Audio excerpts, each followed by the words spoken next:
ఈ ఎలక్షన్లు కోడ్లు ఇవి ఉండి ఆర్కే6 పిట్ కార్యదర్శి సదానందం గారిని వేదిక మీదకి రావాల్సిందిగా కోరుతున్నాం.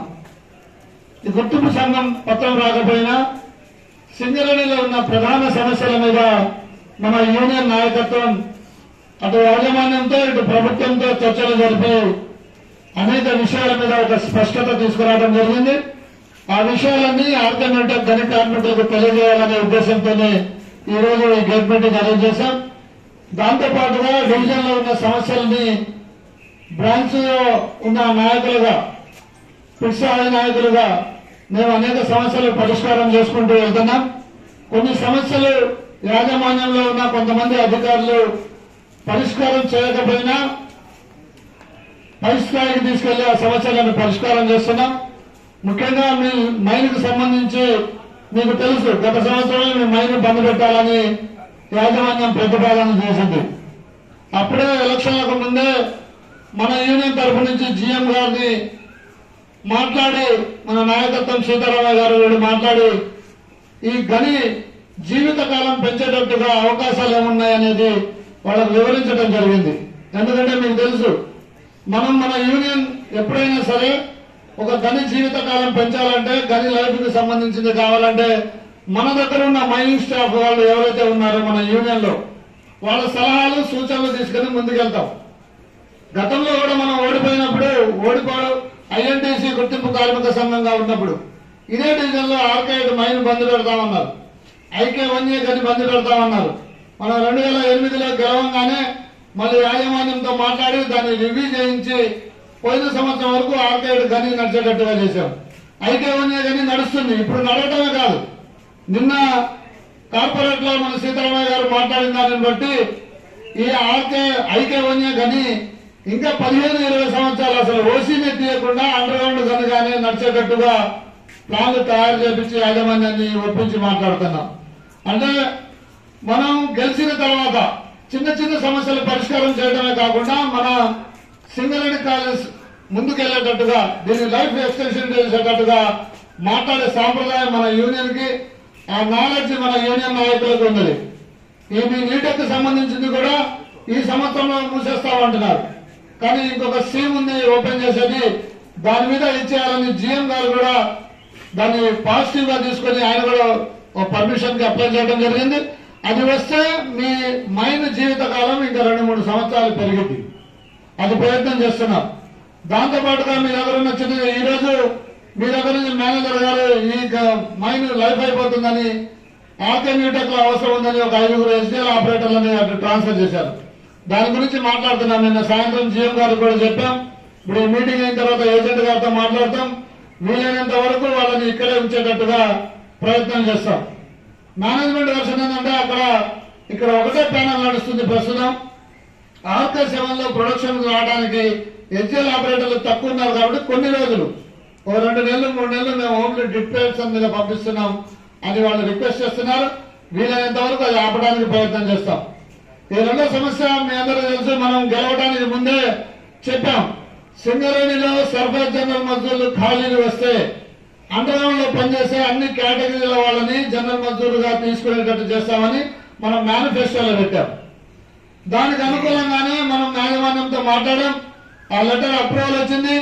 రేపు 4వ తారీఖు ఎన్నికల కోడ్ అయిపోయిన తర్వాత సర్ఫేస్ జనరల్ మజ్దూర్లని అండర్ గ్రౌండ్ లో చేసేవాళ్ళు అన్ని కేటగిరీ వాళ్ళు అప్లై చేసుకునేటట్టుగా సర్కులర్ ఇస్తారు. మీరందరూ అప్లై చేసుకోండి.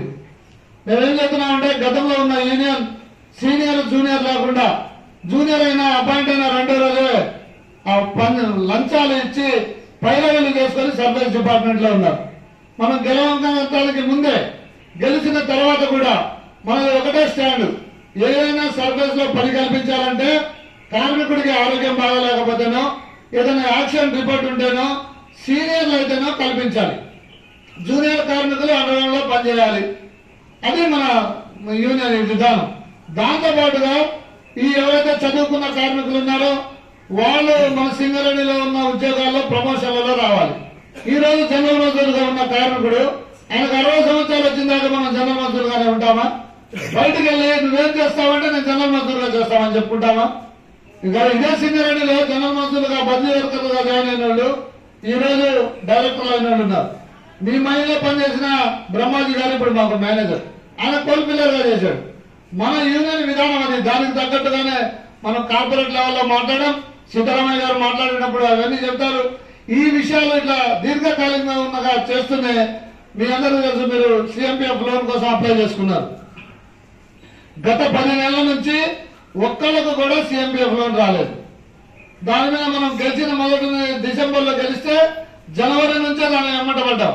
మీరు ఇన్ని రోజులు ఎందుకు పెండింగ్ ఉన్నారంటే, అటు సిఎంపీఎఫ్ వాళ్ళు వాళ్ళ కొత్త సిస్టమ్ తెచ్చాము, ఆన్లైన్ సిస్టమ్ తెచ్చామని వాళ్ళు పెండింగ్ పెట్టడం, యాజమాన్యం కూడా దాన్ని పట్టించుకోకుండా అది పెండింగ్ లో పెడితే సీతారామయ్య గారు 2-3 సార్లు కార్పొరేట్ లో మాట్లాడి సిఎంపీఎఫ్ కమిషనర్ దగ్గరికి వెళ్లి మాట్లాడి అది ఆన్లైన్ చేయడానికి అన్ని ఏర్పాట్లు చేసి ఇప్పుడు ఆన్లైన్ చేస్తున్నారు. ఇంకో 15-20 రోజుల్లో ఆ సిఎంపీఎఫ్ లోన్లకు సంబంధించిన అవన్నీ వస్తాయి. ఆ సిస్టమ్ రావడం వల్ల మనకేంటంటే అవినీతి అనేది జరగదు. ఏదైనా మీరు ఇచ్చిన సర్టిఫికేట్లు, డాక్యుమెంట్స్ అన్ని ఇక్కడే అప్లోడ్ చేస్తారు. అది శాంక్షన్ అయి వస్తుంది. పేపర్లు కూడా పంపించే పనే ఉండదు, అది జిఎం ఆఫీస్ లోనే ఉంటాయి. అట్లా విధానం చేస్తున్నాం. మీ దగ్గర మన జిఎం గారు మీటింగ్ పెట్టారు, మనం అడిగితే పెట్టి మీటింగ్ అరేంజ్ చేస్తే మీ వెల్ఫేర్ ఆఫీసర్లు మా దగ్గర 1-2 ఉన్నాయి సార్, అంతకన్నా ఎక్కువ లేవని చెప్తున్నారు. మాకు తెలిసి ప్రతి మైండ్ నుంచి 10-15 అప్లికేషన్లు ఉన్నాయి. మీ వెల్ఫేర్ ఆఫీసర్ గారి దగ్గర ఎవరైనా సిఎంపీఎఫ్ లోన్ కోసం అప్లై చేసుకున్న వాళ్ళు ఉంటే వాళ్ళు వెళ్ళి కలవండి. మా అప్లికేషన్ జిఎం ఆఫీస్కి పంపించారా లేదా, అది ఎంతవరకు వచ్చిందని అడగండి. మీకు సమాధానం చెప్పకపోతే మా నాయకులకు చెప్పండి, లేకపోతే మాకు చెప్పండి, దాన్ని చేయిస్తాం. దాంతోపాటుగా సిఎంపీఎఫ్ చిట్టీలు, ఇప్పుడు సిఎంపీఎఫ్ వాళ్ళు ఏం చేస్తారంటే అంత ఆన్లైన్ సిస్టమ్ చేస్తున్నారు. అందుకని ఈ చిట్టీలు పెట్టడానికి లేట్ అవుతుంది. గత ఆర్థిక సంవత్సరానికి సంబంధించిన అవి ఇస్తామంటున్నారు, అవి కూడా ఇస్తారు.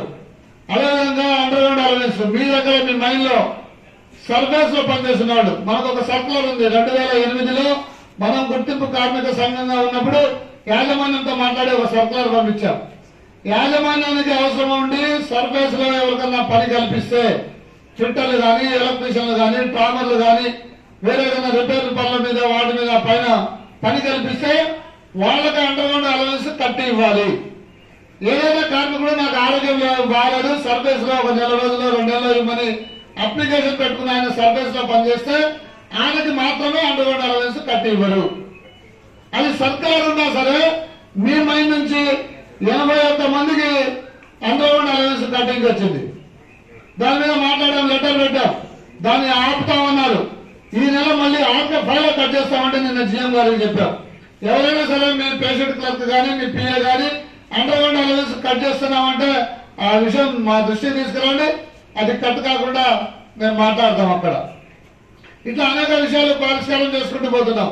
కానీ ఇక్కడ నిన్నటి వరకు వేరే యూనియన్ లో పనిచేసిన వాళ్ళు ఇప్పుడు ఐఎన్టీసీ పేరు మీద కార్మికుల్ని బెదిరిస్తున్నారు. అండర్గ్రౌండ్ లో షిఫ్ట్లలో చేసే వాళ్ళు కొంతమంది నాయకులు ఆ యూనియన్ లో ఉండి కార్మికుల్ని హెరాస్ చేసి మీరు మా యూనియన్ లో రావాలి, మా వెంట తిరగాలి అని బెదిరిస్తున్నారు. మీరు ఒక్కటే గుర్తించండి, రేపు మనకు గుర్తింపు పత్రం వచ్చిన తర్వాత మనం స్ట్రక్చర్ మీటింగ్ ఏర్పాటు చేస్తాం, జేసీసీ మీటింగ్ ఏర్పాటు చేస్తాం. ఇక్కడ కూడా జిఎం స్థాయిలో అందరు ఆఫీసర్లని, మేనేజర్లను పిలిచి మీటింగ్ అరేంజ్ చేస్తాం. ఆ తర్వాత ఎట్టి పరిస్థితుల్లో వాళ్ళు మనకు చెప్పింది మనం చెప్పింది చేయాల్సిందే. మేనేజ్మెంట్ న్యాయమైన ఉంటాయి. కానీ వేరే యూనియన్ ఎంటర్టైన్ చేస్తే మేము గుర్తింపు కార్మిక సంఘంగా గెలిచాం. మనం సింగరేణిలో ఉన్న 39,000 మంది కార్మికులు మన కార్మికులే, మన యూనియన్ కి సంబంధించిన వాళ్ళే. వాళ్ళకి ఏ అవసరం వచ్చినా మన దగ్గరకు రావాలి. యూనియన్ తో తారతమ్య భేదాలు లేకుండా మేము చేసి పెడతాం. ఎవరైతే వేరే యూనియన్ వాళ్ళు మీరు మీ పని కావాలంటే మా దగ్గరకు రావాలి, మేమే చేస్తాం, లేకపోతే మేము డ్యూటీలో మిమ్మల్ని ఇబ్బంది పెడతాం, మీ లైట్ జాబ్కు పంపాము, కష్టమైన జాబ్ పంపిస్తామని ఎక్కడైతే ఈ మైల్లోనే ముఖ్యంగా 2 షిఫ్ట్లలో జరుగుతుంది ఎక్కువగా. దాని మీద మేము దృష్టి పెడుతున్నాం. వాళ్ళకి తగిన విధంగా ఎట్లా చేయాలో మేము అదే చేస్తాం. మీరు ఒకటే గమనించాలి, యూనియన్ తారతమ్య భేదాలు లేవు. ఏ యూనియన్ కార్మికుడైనా సరే ఆయనకు అవసరం వచ్చినప్పుడు మా నాయకత్వం దగ్గరికి రండి, మా దగ్గరికి రండి, మేము ఆ సమస్యని పరిష్కారం చేస్తాం. మన యూనియన్ ఆఫీస్ ఉంది. ఒకవేళ ఇక్కడ ఉన్న నాయకులు, మన యూనియన్ నాయకులు ఎవరన్నా మీకు పని చేయకపోతే మన నర్సాభవన్ సాయంత్రం 5:30 నుంచి 8 వరకు మేము నాయకత్వం అంతా ఉంటాం. మేము బ్రాంచ్ నాయకత్వం ఉంటాం, సెంట్రల్ నాయకత్వం 2 డిప్యూటీ జనరల్ సెక్రటరీలు ఉన్నారు. సీతారామయ్య గారు ఏరియాలో ఉన్నప్పుడల్లా ఆఫీస్కి వస్తుంటారు. మా దృష్టికి తీసుకురండి, మేము తప్పకుండా సమస్యలను పరిష్కారం చేస్తాం. కానీ మీరు అనవసరంగా వేరే యూనియన్ వాళ్ళు బెదిరిస్తున్నారని మీరు భయపడి వెళ్లాల్సిన అవసరం లేదు. అదేవిధంగా ఇక్కడ సేఫ్టీకి సంబంధించి కొన్ని వైలేషన్లు జరుగుతున్నాయి. వాటి మీద కూడా మేము మన మేనేజర్ గారితో మాట్లాడాం, ఏజెంట్ గారితో మాట్లాడాం. అది పరిష్కారం చేయకపోతే మన యూనియన్ ఆధ్వర్యంలో పోరాటం చేసిన పరిష్కారం చేస్తాం. సేఫ్టీకి సంబంధించిన విషయాలు ఏదైనా ఉంటే మీరు అవి కూడా మా దృష్టికి తీసుకురావాలని తెలియజేస్తూ, ఈ మైన్ జీవితకాలం ఇంకా 3-4 సంవత్సరాలు పెరిగేటట్టుగా తప్పకుండా మన యూనియన్ నుంచి ప్రయత్నం చేస్తామని తెలియజేస్తూ ఈ అవకాశం ఇచ్చినందుకు ధన్యవాదాలు తెలియజేస్తున్నారు.